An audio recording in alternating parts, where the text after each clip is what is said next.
Hi family, focus. Follow one course until successful. With this motto, in the series Group 1 Mains கான Max videos பார்க்க போறீங்க.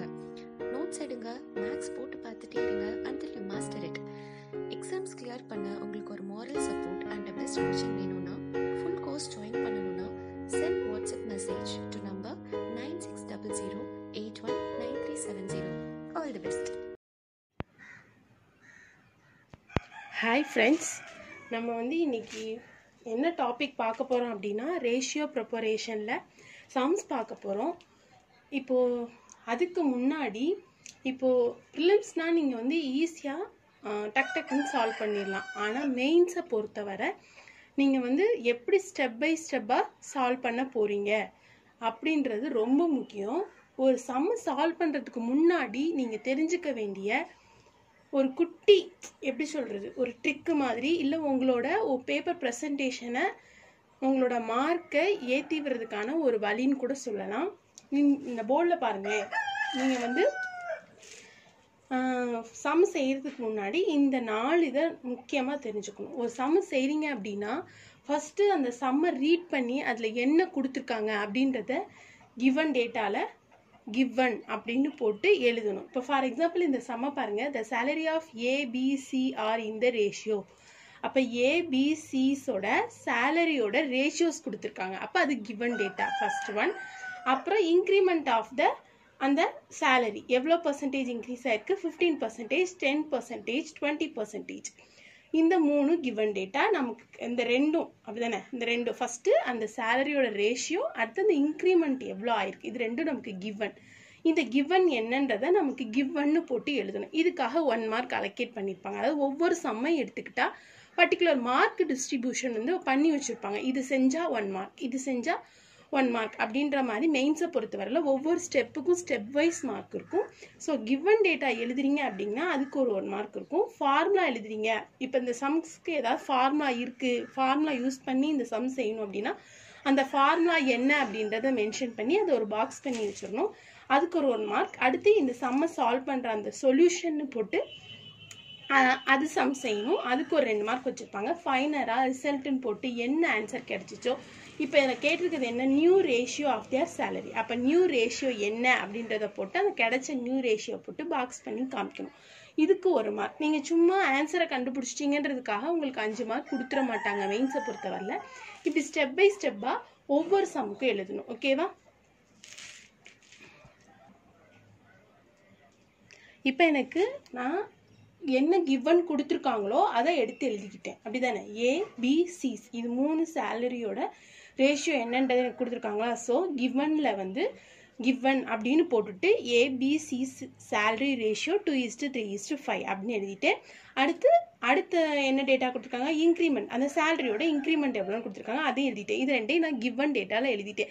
நீங்கள் இப்படி சைல்டிஷாக எழுதணுமா, இந்த மாதிரிலாம் செய்யணுமானா இப்படி செஞ்சாதான் மார்க்கு. ஸோ ஒரு 2-3 சம்முக்கு இது உங்களுக்கு கஷ்டமாக தெரியும். அடுத்து போட்டு அப்படியே எழுதிட்டீங்க, கிவன், சொல்யூஷன், ரிசல்ட், ஃபார்முலா இப்படி போட்டு எழுதிட்டீங்கன்னா உங்களுக்கு போக போக அதுவே பழகிரும். உங்களுக்கு ஃபர்ஸ்ட் பேப்பரை பொறுத்தவரை ஸ்கோர் பண்ணி கொடுக்குற ஏரியானா அது மேக்ஸ் தான். ஸோ இதில் கான்சென்ட்ரேட் பண்ணாலே கண்டிப்பாக நீங்கள் கிளியர் பண்ணி ஒரு குரூப் 1 ஆஃபீஸர்ஸாக கண்டிப்பாக ஆயிடலாம். அந்த கான்ஃபிடென்ட்டோட செய்யுங்க. ஓகேவா? இப்போ கிவன் இந்த சம்ஸ்க்கு நம்ம ஏதாவது ஃபார்முலா யூஸ் பண்ண போகிறோமா அப்படின்னா எந்த ஃபார்முலாவும் நம்ம யூஸ் பண்ணல. ஸோ அதனால் நான் ஃபார்முலான்னு போடலை. நெக்ஸ்ட் எப்படி சொல்யூஷன் கொடுக்க போகிறோன்றதுனால நான் சொல்யூஷன்னு போட்டிருக்கேன். இப்போ இந்த ரேஷியோ நமக்கு கொடுத்துருக்க டேட்டா சேலரி அப்படின்றது நமக்கு சேலரி ஒரு அமௌண்ட்டாக இல்லை, ரேஷியோவில் இருக்குது. ஸோ நான் அந்த ரேஷியோவை எப்படி எடுத்துக்கிறேன் அப்படின்னா 2x 3x 5xன்னு எடுத்துக்கிறேன். ஏன்னா ஒரு ரேஷியோ அப்படிங்கும்போது அதுக்குள்ளே சம் அமௌண்ட் ஒளிஞ்சிருக்கு அப்படின்ற மாதிரி தானே அர்த்தம். அதாவது ஃபார் எக்ஸாம்பிள் அந்த ஏயோட சேலரி என்னன்னு நமக்கு தெரியாது, ஆனால் ரேஷியோ தான் கொடுத்துருக்காங்க. மேபி அது 200 இருக்கலாம், 2000 இருக்கலாம், என்ன வேணா இருக்கலாம். ஆனால் அது அதோட மடங்கு எவ்வளோ, 2:3:5 இப்படின்னு இருக்குது. ஸோ அந்த அமௌண்ட் என்னன்னு தெரியாது. அது தெரியாதனால நான் அதை எக்ஸ்ன்னு மென்ஷன் பண்ணிக்கிறேன். அதனால 2x 3x 5xன்னு எடுத்துக்கிறேன். இப்போ ஏயோட நியூ சேலரி என்ன, அந்த சேலரியோட ரேஷியோ என்னன்னு தான் கேட்டிருக்காங்க. ஃபர்ஸ்ட் சேலரி என்னன்னு தெரிஞ்சாதான் நம்ம அதோட ரேஷியோ என்னன்னு கண்டுபிடிக்க முடியும். ஸோ ஏஸோட நியூ சேலரி அதாவது நியூ எவ்வளோ இன்க்ரிமெண்ட் ஆயிருக்கு, எவ்வளோ டிகிரிஸ் ஆயிருக்கு இப்படின்னா நம்ம எப்படி கண்டுபிடிப்போம்.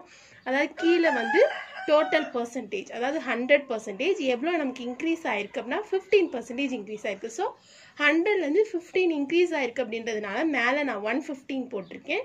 இன்ட்டு அந்த அமௌண்ட், அந்த சேலரியில் தான் இவ்வளோ பர்சன்டேஜ் இன்க்ரீஸ் ஆயிருக்கு. அந்த சேலரி எனக்கு என்னன்னு தெரியாது, அதோட ரேஷியோ மட்டும் தெரியறனால நான் 2xன்னு வச்சுருக்கேன். இதை தான் அங்கே நான் எழுதியிருக்கேன். ஒருவேளை 15% டிக்ரீஸ் ஆயிருந்துச்சுன்னு கொடுத்துருந்தாங்கன்னா நீங்கள் என்ன பண்ணணும், மேலே 85 போடணும். கீழே எப்போவுமே 100, அந்த ஃபுல் வேல்யூ 100ன்றது எவ்வளோ இன்க்ரீஸ் ஆயிருக்கு இல்லை எவ்வளோ டிக்ரீஸ் ஆயிருக்குன்றத மேலே போடணும்.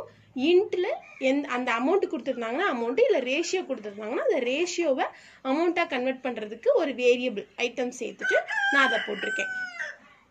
இப்போதான் இப்படி நம்ம வந்து நியூ சேலரி கண்டுபிடிக்க போகிறோம். இதை சால்வ் பண்ணால் நமக்கு என்ன ஆன்சர் கிடைக்கும்? கேன்சல் பண்ணிங்களா? என்ன கிடைச்சிச்சு? ஏயோட நியூ சேலரி கேன்சல் பண்ணிங்கன்னா பண்ணி பாருங்க, மேலேயும் கீழே 5ஆல் கேன்சல் பண்ணி பாருங்க, 23/10 வரும். இன்ட்டு ஒரு எக்ஸ் நமக்கு இருக்கு. ஸோ எக்ஸ் அடுத்து பி, இதே மாதிரி பியோட நியூ சேலரி எவ்வளோ 10% இன்க்ரீஸ் ஆயிருக்கு. ஸோ கீழே 100, 10% இன்க்ரீஸ் ஆயிருக்கனால மேலே 1 இன்ட்டு 3x. இதை கேன்சல் பண்ணி பார்த்தீங்கன்னா 33/xன்னு வரும். கேன் போட்டுருக்கேன்னா எக்ஸ்ன்னு வரும். நெக்ஸ்ட் வந்து சீஸோட நியூ சேலரி, அப்படிதானே? சீஸோட நியூ சேலரி 120/100 இன்ட்டு 5x. இது என்ன வரும்? 6xன்னு வரும். இப்போ 3 சேலரியோட அந்த வேல்யூ என்னன்னு நமக்கு தெரிஞ்சிருச்சு. ஆனால் அவங்க கேட்டிருக்குது நமக்கு அதோட ரேஷியோ என்னன்னு கேட்டிருக்காங்க. அப்போ new ratio of their salary அப்படின்னு எழுதிக்கோங்க. எழுதணும் எல்லாமே, சும்மா சால்வ் பண்ணுற மாதிரி சால்வ் பண்ணக்கூடாது, எல்லாமே எழுதி தான் சால்வ் பண்ணணும். ஏன்னா இங்கே ஸ்டெப்புக்கு மார்க் ரொம்ப முக்கியம். அதை எப்போவுமே செய்யும்போது மைண்டில் வச்சுக்கோங்க. New ratio of their salary அப்படின்னு போட்டுக்கோங்க.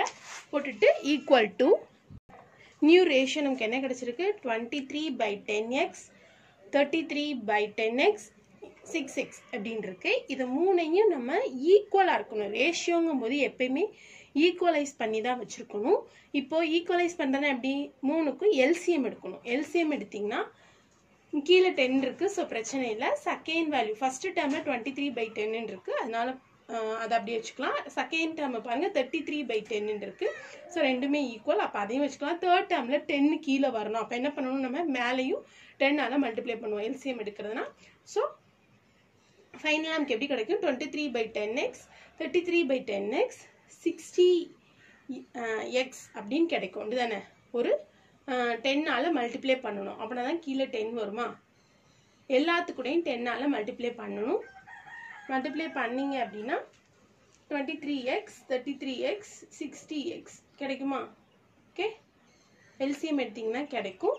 ஸோ ஃபைனலாக ரிசல்ட்டுன்னு போட்டு new ratio of their salary அப்படின்னு கொடுத்துட்டு நமக்கு நியூ ரேஷியோ என்ன கிடைச்சிருக்கு? எக்ஸ் போடக்கூடாது, ஏன்னா 3லையும் ஈவனாக எக்ஸுன்ற ஒரு டேர்மு கேன்சல் ஆகிடும். ஸோ 23, 33, 60 ரேஷியோங்கும் போது 3லையுமே ஈக்குவலாக கேன்சல் ஆகணும் அந்த value. So new ratio of their salary என்ன ரேஷியோ கிடைச்சிருக்கு? 23, 33, 60. ஓகேவா? இதுதான் இதோட ஆன்சர். இப்படி நீங்கள் ஆன்சர் கொடுக்கணும் ஒரு ஃபார்மெட்டில். ஓகேவா? நான் உங்களுக்கு அந்த ஆன்சர் எப்படி இருக்கும் அப்படின்றத இப்போ டிஸ்பிளே ஆர்டராக செஞ்சு டிஸ்பிளே பண்ணி காமிக்கிறேன். இந்த ஃபார்மெட்டில் தான் உங்களோட ஆன்சர் இருக்கணும். ஆன்சர் ஷீட்டில் பாருங்கள், உங்களோட ஃபைனல் ஆன்சர் இப்படி தான் இருக்கணும். ஓகேவா? ஒரு ஃபார்மெட்டாக given data solution result formula இருந்தால் ஃபார்முலா. ஓகேவா? நான் இப்படி தான் இருக்கணும். நான் இடம் பார்த்ததுனால கார்னரில் செஞ்சு பாக்ஸ் பண்ணி காமிச்சிருக்கேன். ஃபைனல் ஆன்சரை பாக்ஸ் பண்ணி காமிக்கணும். ஓகேவா? புரிஞ்சிச்சா? இந்த சம்மில் எதுவும் டவுட் இருந்தால் நீங்கள் கேட்கலாம். பாருங்கள், நான் இங்கிலீஷில் செஞ்ச அதே சமையே தமிழ்லேயும் செஞ்சுருக்கேன். ஓகேவா? அங்கே நம்ம கிவன்னு கொடுத்தோம், தமிழில் நீங்கள் கொடுக்கப்பட்டவை இல்லை கொடுக்கப்பட்டதுன்னு எழுதிட்டு ஏபி 3 சம்பளத்தோட விகிதம் என்னன்னு எழுதிட்டோம், எவ்வளோ ஊதிய உயர்வாயிருக்குன்னு எழுதிட்டோம். அதுக்கடுத்து அங்கே வந்து சொல்யூஷன் கொடுத்தது, இங்கே தீர்வு. ஓகேவா? ஏபிசியோட சம்பளம் 2x, 3x, 5x. அது விகிதம் தான் நமக்கு 2, 3, 5. சம்பளமாக சேஞ்ச் ஆகும்போது ஸோ வேரியபிள் ஆட் ஆகும்.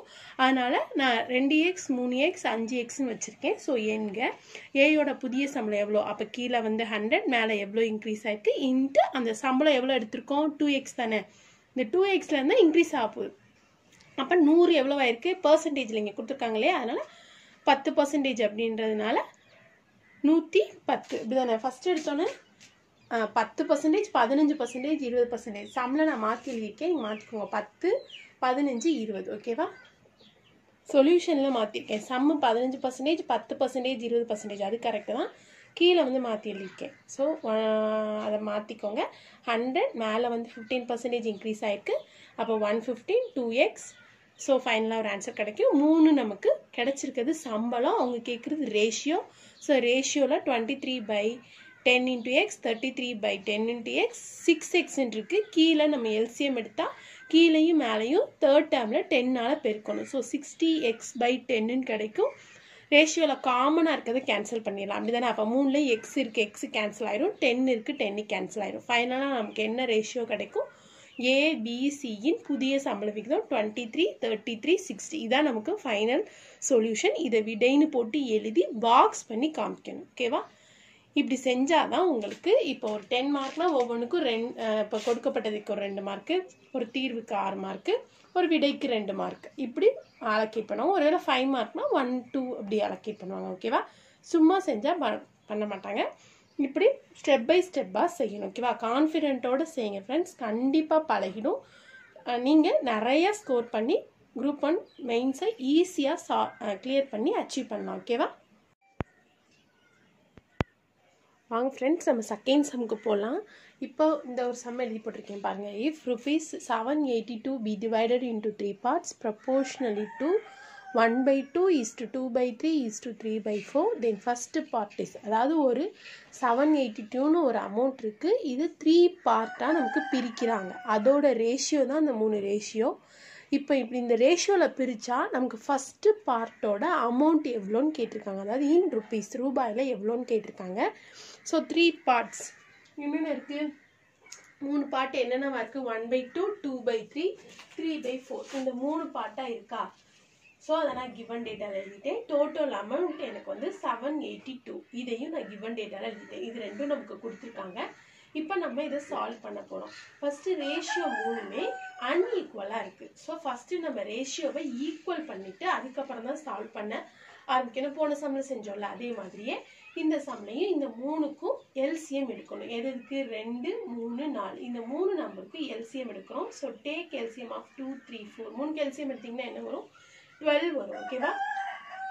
12 வரும். So LCM 12. அப்போது கீழே 12 வர மாதிரி வரக்கூடிய நம்பரை மேலேயும் கீழே நம்ம மல்டிப்ளை பண்ணிக்கணும். இப்போ இது கூட 6 மல்டிப்ளை பண்ணால் 12 வந்துருமா? ஸோ மேலேயும் கீழேயும் 6ஆல் மல்டிப்ளை பண்ணால் இந்த டேர்ம் எப்படி மாறும்? 3 பார்ட்ஸும் 6/12, 8/12, 9/12ன்னு சேஞ்ச் ஆகிடும்.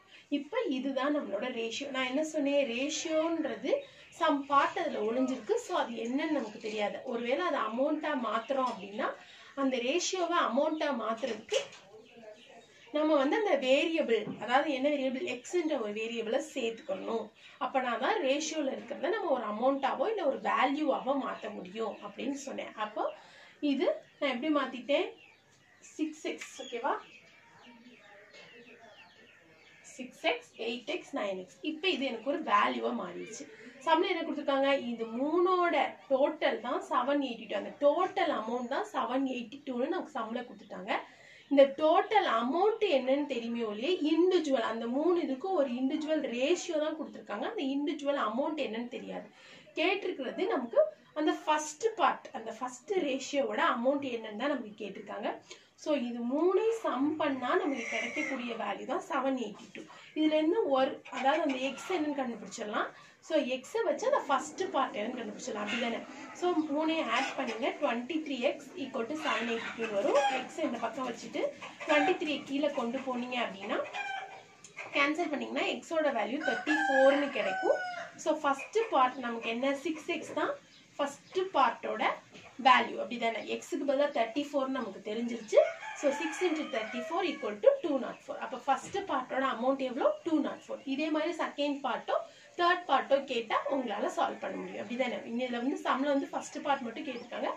இதில் செகண்ட் பார்ட் என்ன, தேர்ட் பார்ட் என்ன, இல்லை 3 பார்ட்டுமே இண்டிவிஜுவலாக என்னன்னு கேட்டால் உங்களால் சால்வ் பண்ண முடியும். இதே எக்ஸ் தான். எக்ஸை கண்டுபிடிச்சிட்டாவே 6xன்னு போட்டால் ஃபர்ஸ்ட் பார்ட், 8x என்னன்னு கண்டுபிடிச்சா அது செகண்ட் பார்ட், 9x என்னன்னு கண்டுபிடிச்சா தேர்ட் பார்ட். இந்த நீங்கள் செஞ்சிருக்கிறது கரெக்டாக இல்லையான்னு செக் பண்ணணும் அப்படின்னா இந்த 3 பார்ட்டையும் ஆட் பண்ணால் 782ன்ற வேல்யூ நமக்கு கிடைச்சிரும். ஃபைனலா ரிசல்ட் என்ன? First part equal to rupees. இது ரொம்ப முக்கியம். சில சம்ல ருபீஸ், அப்புறம் பின்னாடி unit, square, kilometre, kilometre, centimetre, இந்த யூனிட்டுக்கெல்லாமே மார்க் வச்சிருப்பாங்க. ஸோ இந்த யூனிட் ரொம்ப முக்கியம். ஸோ இங்கே என்ன யூனிட்? ருபீஸ்ன்றதான் இங்கனுக்குள்ள வந்து யூனிட். ஸோ ருபீஸ் 204ன்னு எழுதியிருக்கேன். ஓகேவா? நெக்ஸ்ட் சம் பாருங்க. நான் அதே சம்ம தமிழ்ல செஞ்சிருக்கேன். கொடுக்கப்பட்டது அந்த 3 பகுதியோட ரேஷியோ, அதாவது விகிதம் எழுதிட்டேன். மொத்த தொகை ரூபாய் 782 எழுதிட்டேன்.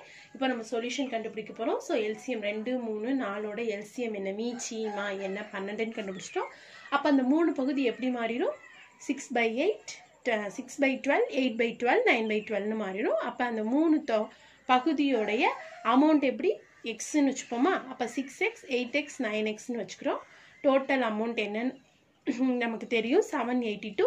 ஸோ இந்த 3 தொகையை ஆட் பண்ணால் நமக்கு டோட்டல் அமௌண்ட் கிடைக்க போகுது. இப்போதைக்கு நமக்கு 3 தொகை என்ன? 6x, 8x, 9x. So 3ஐயும் add பண்ணி எக்ஸோட வேல்யூ என்னன்னு கண்டுபிடிச்சிட்டா அதுலேருந்து நமக்கு முதல் பகுதி என்னன்றது கிடைச்சிடும். ஸோ விடை போட்டு முதல் பகுதி ஈக்குவல் டு ரூபாய் 204. ஓகேவா? புரிஞ்சா ஃப்ரெண்ட்ஸ்? Hi family, focus.